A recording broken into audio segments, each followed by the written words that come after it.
جوانترین و گەرموگەشترین سڵاوەکانتان پێشکەش بینەرانی خۆشەویستی تەلەڤیزیۆنی کۆمەڵە بە یارمەتی هاوڕێیانی هاوکارم لە خزمەتتان داین بۆ پێشکەشکردنی گەشتی هەواڵەکانی سەر لە بەیانی ڕۆژی دووشەممە سەرەتا سەرجێڕە گرنگترین هەواڵەکان کۆبوونەوەی خانشینکراوانی تەمین اجتماعی لە کرماشان و چەند شارێران لە جوانی باوکی ژینە ئامێنی لەسەر ڕێگری ڕژیم لە سەفەرکردنیان بۆ جەرەوەی وڵات گواستنەوەی بەندکراوێکی مەحکوم بە ئەعزام بۆ بەندی تاکەکەسی زیندانی سنە سپانینی سزای زیندان بەسەر کاوەکەری میان لە مەریوان برینداربوونی 3 کەس بەهۆی تۆپبارانی ڕۆژاوای کوردستان لەلایەن تورکیا ناڕزایەتی خانشینکراوانی سەنعەتی فولاد لە چەند شارێران کۆبوونەوەی کرێکارانی پاڵاوگەیە بادزان لە بەردەم شێرکەت و وەرگرتنی خەڵاتی نۆبێلی ئاشتی لەلایەن بنەماڵەی نەرگێز محەممەدی.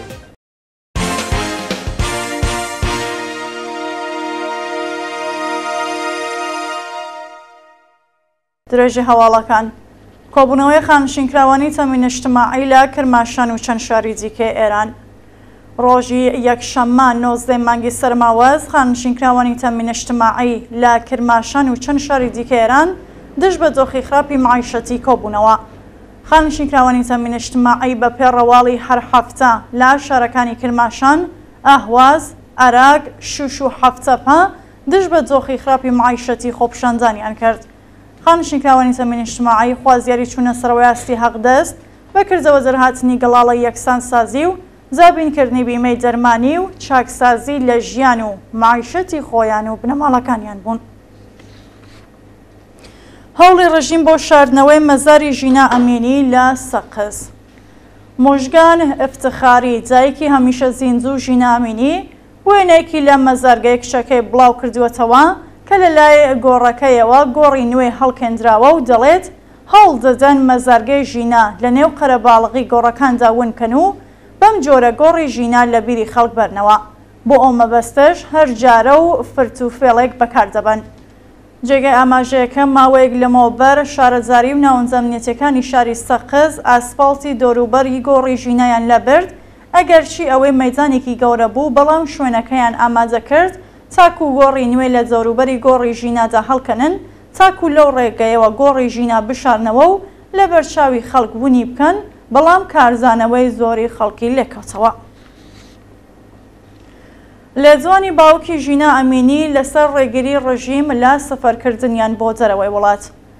ڕۆژی شەممە 18 سەرماوەز ئەمجاد ئەمینی باوکی هەمیشە زیندوو ژینە ئەمینی ڕاگەندراوێکی لەبارەی قەدەغەکردنی ڕۆیشتنی خۆی و بنەماڵەکەی بۆ جەرەوەی وڵات بە فەرمانی وەزارەتی ئیسلاحات بڵاو کردەوە. لەم بەیاننامەدا هاتووە لە بەرپرسانی پەیوەندیدار بە دادستانی تارانم پرسی من و بنەماڵەکەم بە پێچی یاسایەک دەبێ مافەکانمان وەک هاوڵاتیەکی ئێرانی پێشێل بکرێ و ڕۆیشتنمان بۆ جەرەوەی وڵات قەدەغە بکرێت بەڵام هیچ وەڵامێکی ڕوونم وەرنەگەرت مەگەر بە پێی یاسا قەدەغەکردنی چوونە زەرەوەی لە وڵات سەنیان لە ئەستۆی دەسەڵاتی جادوەری نییە ئەگەر هەیە ئەی بۆچی فەرمانی دەسەڵاتی جادوەریمان پێ ڕاناگەیەندرێت کە بزانین بە کام تاوان چوونە جەرەوە لە وڵاتمان لە ئێستادا لێ قەدەغەکراوە بێگومان دەزانین کە تاکە تاوانمان ئەوەیە کە ئێمە بنەماڵەی ژینە ئەمینین.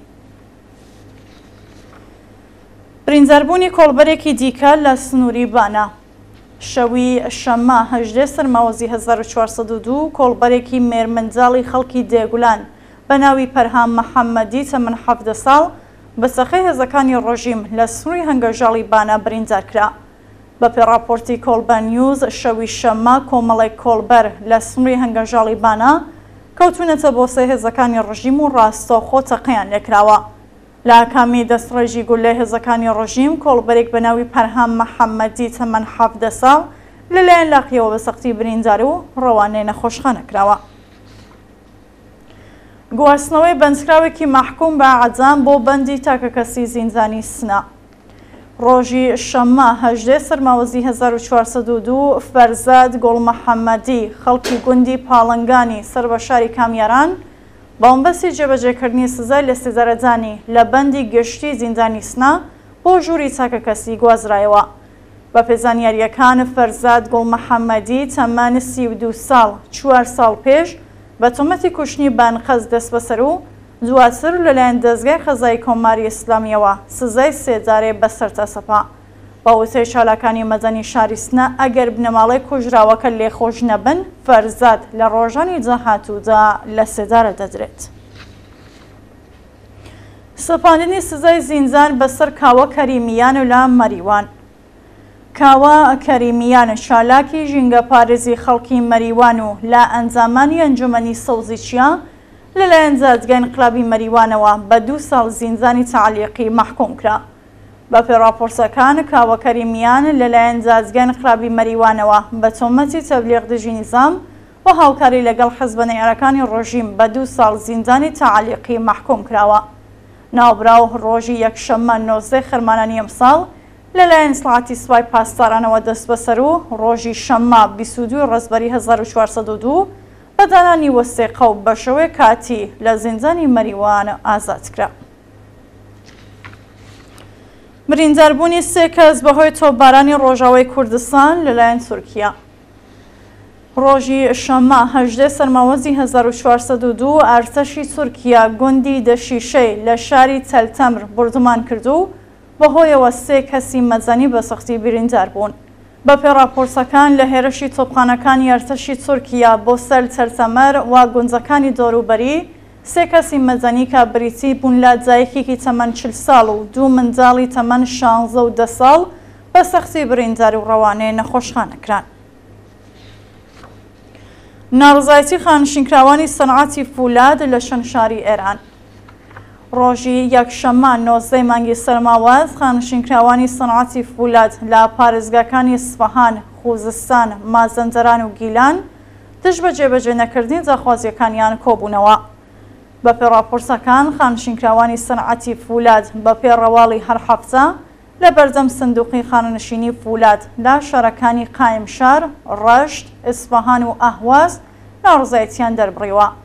خانشینکراوانی فولاد خوازیاری چوونە سەرەوەی ئاستی حەقدەست و مەزایە بە پێهێڵی هەژاری، جابینکردنی بیمەی کارامە، هەڵوەشانەوەی بڕیاری دەوڵەت بۆ تێکەڵکردنی سندوقەکانی خانەنشینی و گەڕانەوەی سەربەخۆی بۆ سندوقی خانەنشینی کرێکارانی سەنعەتی فولاد بوون. پشتیوانی قوسابیانی بەلوژ لە معەلیمانی مانگرسوو. ڕۆژی یەکشەممە 19 سەرماوەزی 1402 قوسابیانی بەلوچستان بەمبەستی پشتیوانیکردن لە معەلیمانی مانگرسوو شالاکیان ئەنجامدا. بە پێزانیاریەکان معەلیمانی خەریت خەزەماتی شاغڵ لە ئامۆزش و پەرەوەرشی پارێزگای سیستان و بەلوچستان لە ڕۆژی شەممەوە دژ بە جۆخی خراپی پیشەوی و معیشەتی دەستیان لە کار کێشایەوە. ڕۆژی یەکشەممە قوسابیانی مەدرسە لە شەنشاری بەلوچستان بەمبەستی پشتیوانی لە معەلیمەکانیان دروشمیان بەرز کردەوە و کلاسەکانی دەرسیان داخست.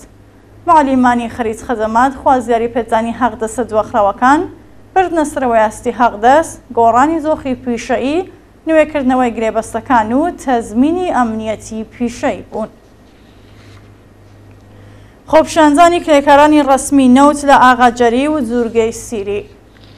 ڕۆژی یەکشەممە 19 سەرماوەزی 1402 کرێکارانی ڕەسمی نەوت لە ناوچە عەمەڵیەتەکانی ئاغاجەری و دوورگەی سیری لە ناڕزایەتی بە بایەخنەجانی بەرپرسانی ڕۆژیم بە کێشە گرفسەکانیان خۆپیشاندانیان کرد.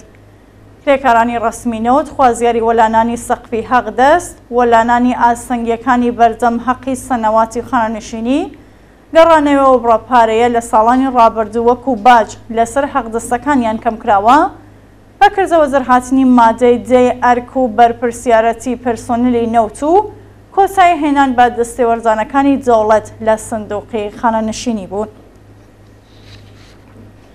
کۆبوونەوەی کرێکارانی پاڵاوگەی ئاباجان لە بەردەم شێرکەت. شەوی شەممە 18 مانگی سەرماوەز کرێکارانی مانگرسووی شاغڵ لە پاڵاوگەی ئاباجان لە ناڕزایەتی بە دەست بەسەرکرانی یەکێک لە هاوکارەکانیان بە ناوی فەرهاد بەندەرزادە لە بەردەم شێرکەت کۆبوونەوە. بە پێی راپۆرسەکان کرێکارانی ئەرکان سالەسی شاغڵ لە پاڵاوگەی ئاباجان ماوەی 1 هەفتەیە دژ بە جۆخی خراپی پیشەوی و معیشەتی مانیان گرتووە و ڕۆژی شەممە یەکێک لە هاوکارەکانیان بە ناوی فەرهاد بەندەرزادە لەلایەن هێزەمنیەکانەوە دەست بەسەرکرا. کرێکارانی مانگرسوو لە ناڕزایەتی بە بەندکردنی فەرهاد لە بەردەم شێرکەت کۆبوونەوە و خوازیاری ئازادی بێشەرت و مەرجی بوون. کرێکارانی ئەرکان سالز خوازیاری پێزانی حەقدەستە دواخراوەکانیان چوونە سەرەوەی ئاستی حەقدەست و مەزایە گۆڕانی دۆخی پیشەیی و نوێکردنەوەی قەراردادەکانیان، زابینکردنی بیمە و ئیمکاناتی ڕەفاهی بوون. سەپاندنی سزای زیندان بەسەر ڕۆژنامەوانێکی خەڵکی بۆجنورد. جادگای هێنقلابی بۆجنورد سزای 1 ساڵ زیندانی بەسەر ڕۆژنامەوانێکی خەڵکی ئەو شارە بە ناوی نەسرین حەسەنی جاسەپاندووە.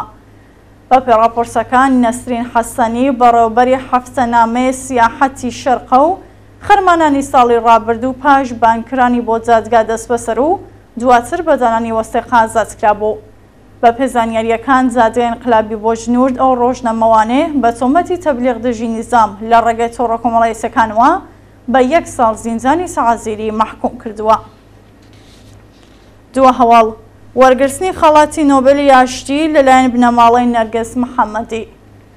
ڕۆژی یەکشەممە 19 سەرماوەزی 1402 مەراسمی پێدانی خەڵاتی نۆبێلی ئاشتی لە شاری ئۆسلۆی نۆروێژ بەڕێوەچوو بنەماڵەی نەرگس محەممەدی بە نوێنەرایەتی لە نەرگسەوە ئەو خەڵاتەیان وەرگرت. بە پێڕاپۆرسەکان کیانا و عەلی ڕەحمانی کچ و کوڕی نەرگس محەممەدی بۆ وەرگرتنی خەڵاتی نۆبێلی یاشتی هاوڕێ لەگەڵ تەقی ڕەحمانی باوکیان سەرزانی وڵاتی نۆروێژیان کردووە. منداڵەکانی نەرگس محەممەدی لەو مەراسمەدا ڕێزیان لە هەوڵەکانی جایکیان و چالاکانی سیاسی و مەدەنی دیکەی بەندکراو لە ئێران گرت و ڕایان گەیاند کە ئەوانیش هەر ئەو ڕێگەیە ئەگەر نەبەر کە جایکیان گرتوویەتە بەر. پێشتر نەرگس محەممەدی بەهۆی چالاکیەکانی لە بواری مافی ژناندا وەکو براوەی خەڵاتی نۆبێلی ئاشتی دەستنیشان کرا و ئەو چالاکە مەدەنیە پێنجەمین کەسە لە مێژوودا کە لە ماوەی بەندکردنیدا خەڵاتی نۆبێلی ئاشتی وەرگدەگرێت. بینەرانی خۆشەویست هەواڵەکانتان پێشکەشرا هەر شاد و واس بن.